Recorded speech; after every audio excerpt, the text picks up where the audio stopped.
കഴിഞ്ഞ ദിവസം നടന്ന തദ്ദേശ തെരഞ്ഞെടുപ്പുകളിൽ UDFന് ഏറെ ആത്മവിശ്വാസം ഉണ്ടാക്കുന്ന ഫലങ്ങളാണ് ഉണ്ടായത്. പിണറായി വിജയൻ സർക്കാരിനുള്ള തിരിച്ചടിയായാണ് ഈ തെരഞ്ഞെടുപ്പ് ഫലം എന്നതാണ് പ്രതിപക്ഷ നേതാവായ VD സതീശൻ പറഞ്ഞത്. ഈ തെരഞ്ഞെടുപ്പ് ഫലങ്ങളിൽ ഏറ്റവും ശ്രദ്ധേയമായ മത്സരം നടന്നത് നിലമ്പൂരിലാണ്. നിലമ്പൂരിലെ കരുളായി പഞ്ചായത്തിൽ നടന്ന ഉപതെരഞ്ഞെടുപ്പ് ഫലമാണ് സംസ്ഥാനത്തെ ഏറെ ശ്രദ്ധയാകർഷിക്കപ്പെട്ടത്. നിലമ്പൂരിൽ PV അൻവർ ഒരു വിഷയമല്ലെന്നും അൻവർ പോയത് ഒരു രോമത്തിന് പോലും കേട് സംഭവിക്കില്ലെന്ന് വീരവാദം മുഴക്കിയ CPMന്റെ നെഞ്ചത്ത് തന്നെ റീത്ത് വെക്കുകയാണ് PV അൻവർ കരുളായി പഞ്ചായത്തിലെ 12ാം വാർഡ് ചക്കിട്ട മലയിലേക്ക് നടന്ന ഉപതെരഞ്ഞെടുപ്പിൽ ചെയ്തത്. UDF സ്ഥാനാർത്ഥിയായ വിപിൻ കരുവാടൻ വിജയം ചരിത്രമാക്കി മാറ്റുകയാണ്. 397 വോട്ടിനാണ് LDF സ്ഥാനാർത്ഥിയായ മനോജിനെ വിപിൻ പരാജയപ്പെടുത്തിയത്.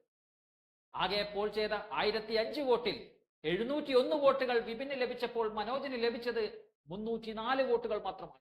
അതായത് വിപിന് കിട്ടിയ ഭൂരിപക്ഷത്തിന്റെ അടുത്തുപോലും എത്താൻ സാധിക്കാതെ തകർന്ന് തരിപ്പണമാകുന്ന കാഴ്ചയാണ് നിലമ്പൂരിൽ കാണാൻ സാധിച്ചത്. ചക്കിട്ടാമല വാർഡ് അംഗമായിരുന്ന കരുവാടൻ സുന്ദരൻ മരിച്ചതിനെ തുടർന്നാണ് ഇവിടെ തെരഞ്ഞെടുപ്പ് ആവശ്യമായി വന്നത്. 2023 ഫെബ്രുവരിയിൽ മറ്റൊരു ഉപതെരഞ്ഞെടുപ്പിലൂടെയാണ് സുന്ദരൻ മെമ്പറായത്.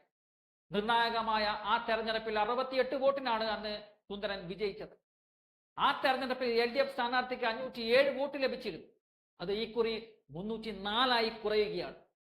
നിലമ്പൂരിൽ ഉപതെരഞ്ഞെടുപ്പ് നടക്കാനിരിക്കെയാണ് ഇത്തരത്തിലുള്ള വലിയ തിരിച്ചടി CPMന് നേരിടേണ്ടി വരുന്നത്. അൻവർ ഒരു ചെറിയ മീനല്ല എന്നത് CPMന് കൃത്യമായി മനസ്സിലാക്കി കൊടുക്കുകയാണ് അൻവർ ഇപ്പോൾ ചെയ്തിരിക്കുന്നത്. അൻവർ UDF പ്രവേശനത്തിനായി കാത്തു നിൽക്കുകയാണ്.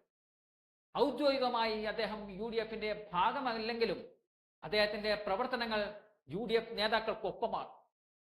നിലമ്പൂരിലെ ഉപതെരഞ്ഞെടുപ്പിൽ തീർച്ചയായിട്ടും അൻവറിന്റെ സാന്നിധ്യം നിർണായക ഒരു ഘടകമായിരിക്കും. അതിന്റെ ഒരു സാമ്പിൾ വെടിക്കെട്ടാണ് കഴിഞ്ഞ ദിവസം കരുളായി പഞ്ചായത്തിൽ നമ്മൾ കണ്ടിരിക്കുന്നത്.